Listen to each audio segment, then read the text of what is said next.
Di episode sebelumnya, Haejin akhirnya bertemu dengan gebetan kampusnya yaitu Sung Hyun, dalam situasi yang paling dramatis di saat menyelamatkan Dusik yang hampir terjatuh ke laut.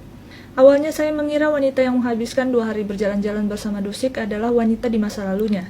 Ternyata dia adalah penulis dari tim kerja Sung Hyun untuk pertunjukan itu. Baiklah, mari kita rekap alur cerita Hometown Cha-Cha-Cha Season 1 episode 7. Mereka berempat pergi makan malam bersama menghadiri undangan dari Pak Chang untuk menyambut Sung Hyun dan tim produksinya. Dusik akhirnya menyadari kalau selama ini Sung Hyun bukan seorang mukbanger. Dia adalah seorang program director dari acara TV terkenal. Ketika Haejin, Sung Hyun, dan Dusik mengobrol, Bujo yang selalu kepo pun menghampiri mereka dan mengatakan kalau Haejin dan Sung Hyun terlihat sangat akrab, dan menyangka kalau mereka punya hubungan spesial. Karena tidak nyaman, Haejin pun ingin pulang, tapi Sung Hyun menawarkan untuk mengantarnya. Karena Dusik sepertinya tidak rela mereka berduaan, dia pun ikut mengantar juga dengan alasan untuk menemani Sung Hyun yang buruk dalam mengingat jalan. Akhirnya mereka berjalan bertiga, tapi alih-alih mengantar Haejin pulang, mereka akhirnya memutuskan untuk minum-minum di rumahnya Dusik. Ketika Sung Hyun ke toilet, Haejin menghampiri Dusik dan melarangnya untuk mengatakan ke Sung Hyun tentang apa yang pernah terjadi di antara mereka. Malam itu mereka bertiga banyak mengobrol dan terlihat kalau Haejin dan Sung Hyun memiliki banyak kesamaan, sementara Dusik selalu berbeda. Di sini Dusik menyadari mereka berdua terlihat saling tahu satu sama lain. Pada malam ini hubungan persahabatan dan cinta segitiga di antara mereka dimulai. Tiba-tiba Sung Hyun meminta Dusik untuk menjadi pemandu timnya selama di Gongjin.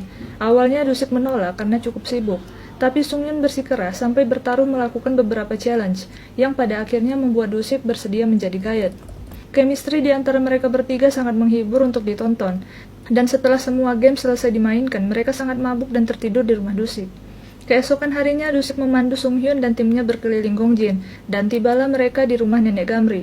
Sung Hyun berencana menjadikan rumah Nenek Gamri lokasi utama untuk syuting. Jadi dia membawa seluruh timnya ke sana dan meminta izin Nenek Gamri untuk meminjamkan rumahnya selama 7 hari.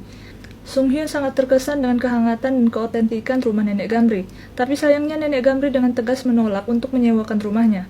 Akhirnya Sung Hyun pun mengatakan kalau dia tidak akan memaksa Nenek Gamri lagi, dan mereka semua akhirnya pergi untuk makan siang. Dusik membawa mereka ke restoran seafood Ibu Yo, dan Bu Yo menyajikan menu pilihannya sendiri. Walaupun Dusik dan Sung Hyun sudah makan banyak ramyeon di rumah Dusik untuk sarapan, tapi ketika melihat ikan segar yang disajikan, mereka dengan lahap memakannya dan berkata itu sangat-sangat enak. Terlebih lagi harganya jauh lebih murah daripada di Seoul. Tiba-tiba Haejin mampir ke restoran dan menyapa Sung Hyun dengan nada yang lembut.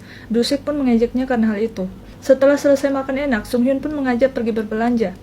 Ia membeli semua yang ia suka, mulai dari topi, makanan, permen, bahkan celana bunga-bunga. Lalu dia pergi ke rumah Nenek Gamri lagi dan memberikan banyak hadiah. Nenek Gamri menolak, tapi ia tetap memberikan hadiahnya.